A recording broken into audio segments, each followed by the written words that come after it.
When their mother died, these two sisters felt something was not right.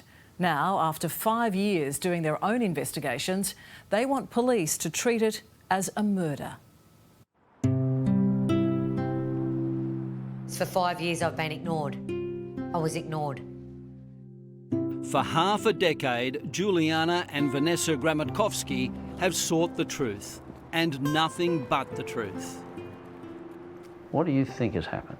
What do I think? I think a lot of things. Yeah.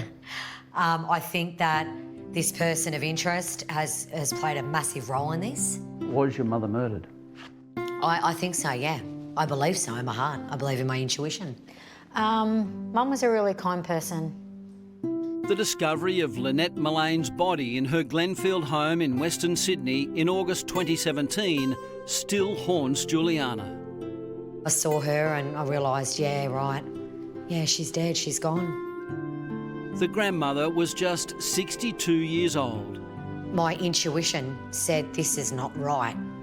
I don't know what's happened here at that moment, but in that traumatic moment, I thought, no, this isn't right. This doesn't make sense to me. Lynette's death was declared not suspicious by police and the coroner, but the sisters claim there's a mountain of evidence that they've gathered since that suggests otherwise. Investigate it. Actually listen to the victim's family. You know, there's too much here to ignore. After years looking into their mother's death, Lynette Mullane's daughters reached out to a current affair. This matter needs to be investigated. In recent weeks, they've met with both the coroner's office and the police. Sorry, guys. It's just hard. I hope today they listen. After discussing the case with detectives, the sisters now hope it will be reopened. Well, we'll be a step closer into finding what happened. Yeah. And getting justice for Mum. Yeah. Because that's what this is all about. And the truth. And they want an inquest. At the time, did the coroner believe there was anything suspicious about your mum's death? Well, no, and I'll tell you why, because after reading the brief of evidence, no, it was said that there was nothing there was no blood on the body, which is not the case. There was blood. The key, they believe, rests with a mysterious boarder their mother took in. It would be very easy to take advantage of her. She'd do anything for anyone. She just was a beautiful human being. The boarder was an interstate truckie and only stayed in the house a couple of nights a week.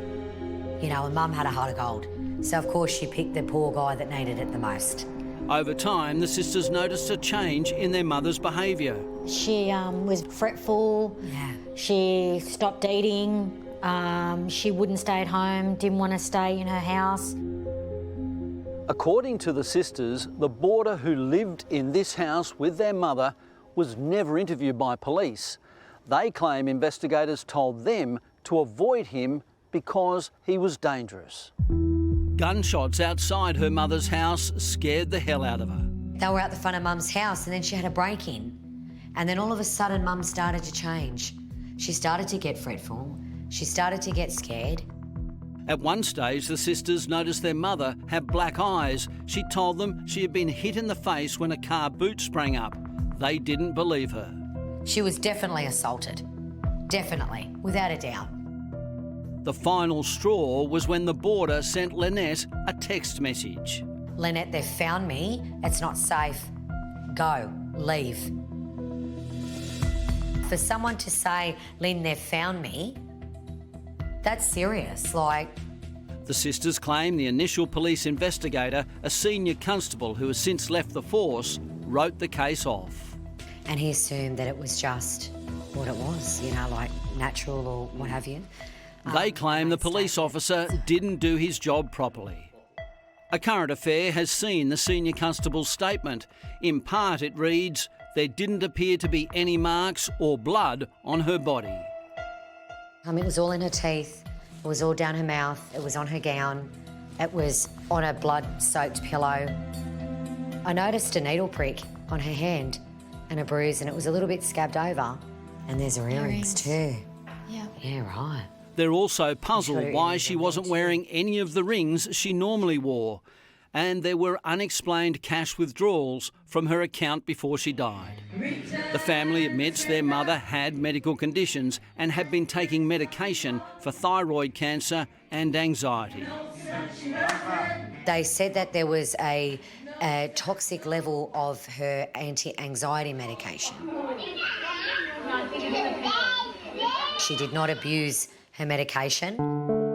Juliana spoke to her mother earlier on the day she died. I knew something wasn't right. It didn't seem right. I'd spoken to her that morning, and she sounded very panicked. The conversation was, she says, very strange. We always say, I love you. And I said to her, love you, Mum. Okay, I've got to go, bye. And hung up on me, and I thought, wow, okay. After Lynette died, men continued to turn up at the house. The family describes them as looking like bikies.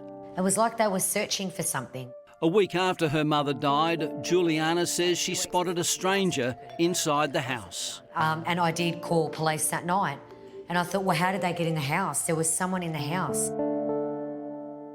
These things don't just happen. Listen, do your job, investigate this man. And we've heard from New South Wales Police. They tell us they will look into the sisters' claims, and if there is new evidence, they will reinvestigate Lynette's death.